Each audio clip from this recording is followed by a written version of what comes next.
Greed is the number one reason why employers work their employees to death without a care in the world about the wellness of their production workers. I'm giving 2 reasons today why you should see the subliminal red flag in an employer's treatment before you're hired and after you're hired, that it's time to invest in yourself by taking the leap of faith and starting the side hustle. Number 1, you apply for jobs, a prospective employer calls you, and they immediately go into, are you looking for work? You answer the phone, the employer is speaking to you on their speakerphone.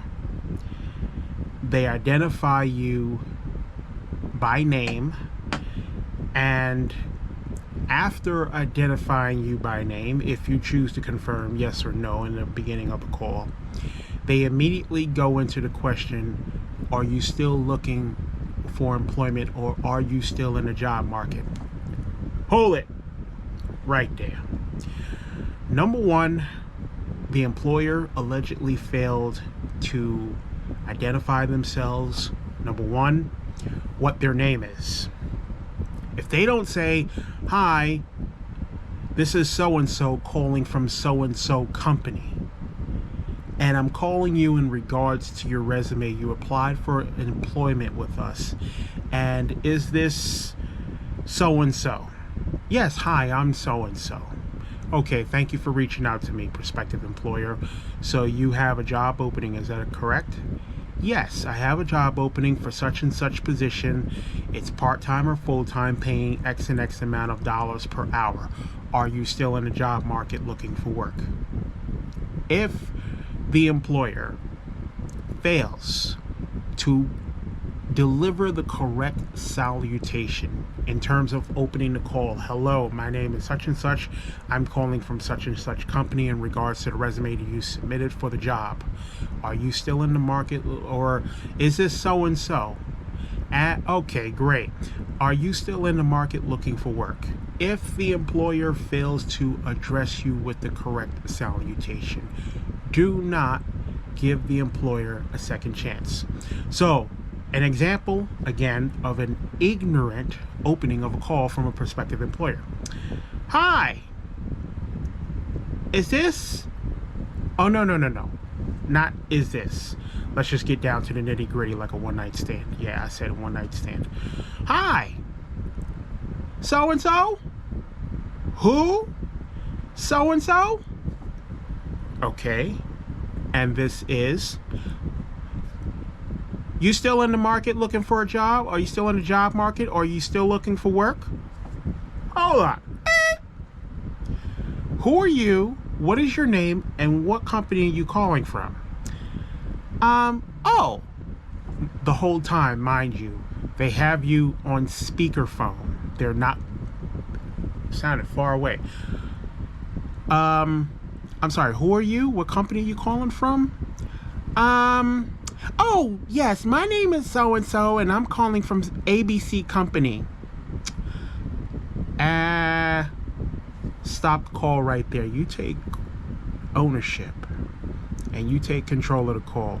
Remember, if an employer brings you on, you are the one profiting the company. You are deserve due diligence and respect in the opening of the call. Pay attention, folks. These are subliminal red flags that employers are broke. They may have money, but they can still be broke. These are subliminal red flags that it's time to believe in yourself and take that leap of faith by investing in yourself and starting a side hustle. Because certain job applicants are looking for a certain level of respect and professionalism from prospective employers. If they fail to deliver the first time around, you treat them like a one-night stand. Minus the smashing, you kick them out. You put them out! Put them out. You know what you do? You hang up the phone, and if they call back, you ignore. If they call back, do not pick up the phone and do not disrespect them under any circumstances. Let them go to voicemail, or better yet, if the phone keeps ringing, just disconnect, hang up, and then they might get a little stalkerish. You see how many times they keep calling back. This is a subliminal red flag. Like I said, you need to start a side hustle, because if you're looking for a certain level of professionalism and you're not getting the kind of treatment that you're looking for from prospective employers when they call you about employment opportunities, then that right there is letting you know not only is it time for you to start your own business, but if that interview goes through and you are hired and you're onboarded as a new hire, that's a heads up right then and there. You're going to have problems with that company not far down the road since the inception of your employment. So have standards. Look out for the red flags. When you are out job hunting, these employers don't act right. You do not give them a second chance. You treat them like a one-night stand and you put them out. Are you listening? Okay. Number 2. You're working in an ABC company or a financial institution. You're working preferably third shift, and this is based on my personal experience from a few years ago. You're working third shift in a financial institution, and notice I'm speaking in second and third person, but I'm talking about my personal experience here. You are working third shift in a financial institution. This is your first time in life working a full-time job, third shift for a financial institution. Mind you, the hormonal changes that you're going through, the sleep you're losing, and mind you, it is definitely not worth the money, but you're trying to get through the temporary assignment so that at the end, when it's time for the contract to be ended between you and the temporary agency or the financial institution, you can walk away with your full unemployment. So you're working for this financial institution, third shift, 7:30. It's getting close to 7:30 a.m. And on most occasions, I'm going to drop a real name today. I'm just going to say a first name. Paul from Harlem. That's a real name, and yes, he's really from Harlem. And if he's watching this video, yes, Paul, I'm talking to you, and I'm talking about you. Hello. The one you badmouth is the one profiting from you now.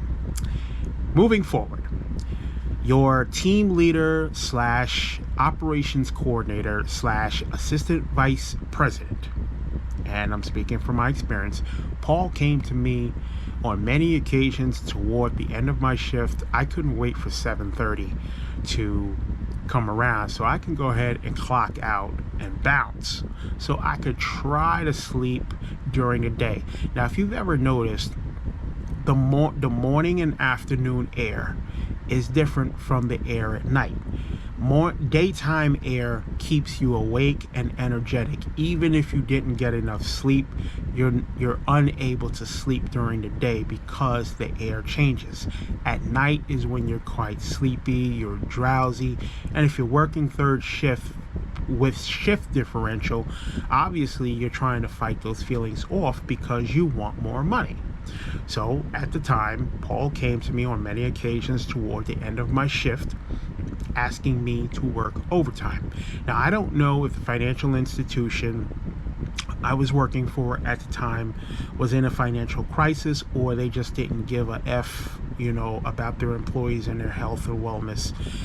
And sometimes I did cave into working overtime. Other times, on one occasion, I was told by the temp agency it is mandatory to work overtime on a certain day, or else my job would be in jeopardy. I'm pretty sure they broke the law, but I didn't pursue legal action. I just wanted to get through the assignment and just go ahead and get kicked out. But now, anyways, back to the story. So many occasions, Paul would come to me toward the end of my shift and ask me, do I want to work overtime? Sometimes I caved in and said yes. Other times, I just didn't feel like it. Well, at that time, I wasn't really fully vested emotionally and mentally into the side hustle mindset and the side hustle lifestyle that I'm mentally and emotionally vested in today. So little did I think about twice and thrice that the more overtime that I work for the financial institution, the more I'm profiting them, the less it's profiting me, even though I'm making the overtime money. And I was burned out. By the time I got home, I didn't want to work on my side hustle because I was so tired. Why would I look like I'm working an 8-hour shift, I'm working graveyard shift, then I come home and then create content? I was just burned out. So because of that, my search engine rankings plummeted. I didn't have a YouTube channel at the time. I was just doing content marketing on a website promoting affiliated advertisements. So I failed to see the red flag that, wait a minute, this company is draining the energy out of me. I'm sharing my story because I want to tell people that if your boss or your operations coordinator, assistant vice president, or some type of authoritative figure in the company comes towards you on most occasions toward the end of your shift, asking you to work overtime, chances are they don't care about you. You are just another person. So with that said, that should send off a red flag in your mind to say, wait a minute, I need to start my own business. I need to start a side hustle. I need to really research this side hustle stuff, because this guy from Flatbush, Brooklyn is on YouTube, and he's really not trying to push, hurry up and buy now affiliate links to me, telling me if I buy this now, I'm going to make $50,000 in the next 6 months, in which I'm not. I'm not going to pressure anybody to buy anything. I do have an affiliate link. I have links in the body of my YouTube video description. But if you don't want to visit the content, if you don't want to purchase anything, that's absolutely fine. This video is for your thought-provoking agenda. Thought-provoking agenda. You know what I'm saying? If a company comes to you, keeps asking you to work overtime, that's a red flag. Start a side hustle. The side hustle is this. Take a pen and paper, pull out a pen and paper and write this down. Or pull up a Microsoft WordPad or Notepad, jot these terms down. You ready? 1, 2, 3. Affiliate marketing, which is the process of partnering with an online advertiser to promote products and services through your unique affiliate link for the purpose of generating an affiliate commission. Affiliate marketing is here to stay. And if you want to learn more about affiliate marketing, take that affiliate marketing and jot that term into your Microsoft Word or your Notepad or whatever it is that you just pulled up, or write it down on a piece of paper and study it. Go into Bing, Google, or Yahoo, or DuckDuckGo and learn more about how affiliate marketing can help you become less independent on your day job income. Now, in the process of starting your side hustle, I'm not telling you to quit your day job, but work on your side hustle as a passion project, and don't look forward to making money within the first year and a half full-time from your side hustle. Hold on to your job and don't go on a job telling people you have a side hustle.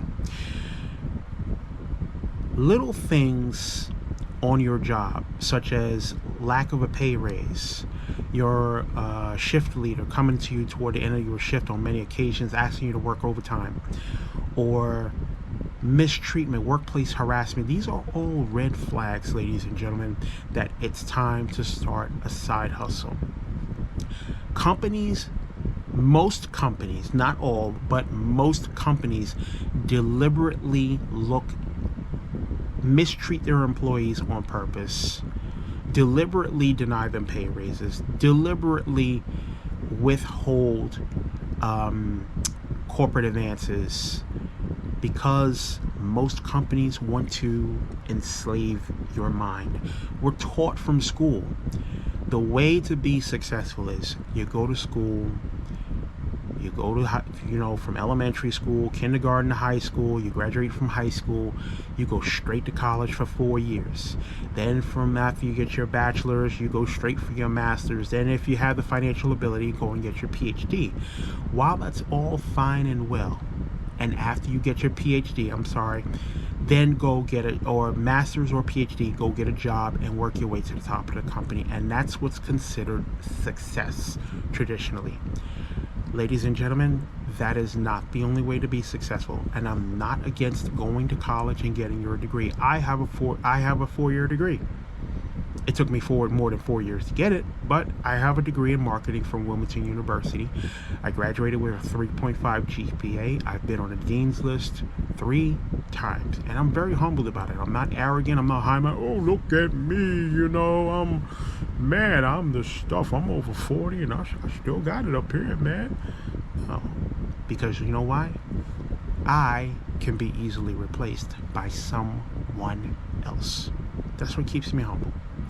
Now, with that said, when you learn to mentally and emotionally turn on your third eye and see the red flags in the company that you're working for, and the things that you don't like, and the things you feel that aren't right, take this as subliminal motivation that it is time to start a side hustle.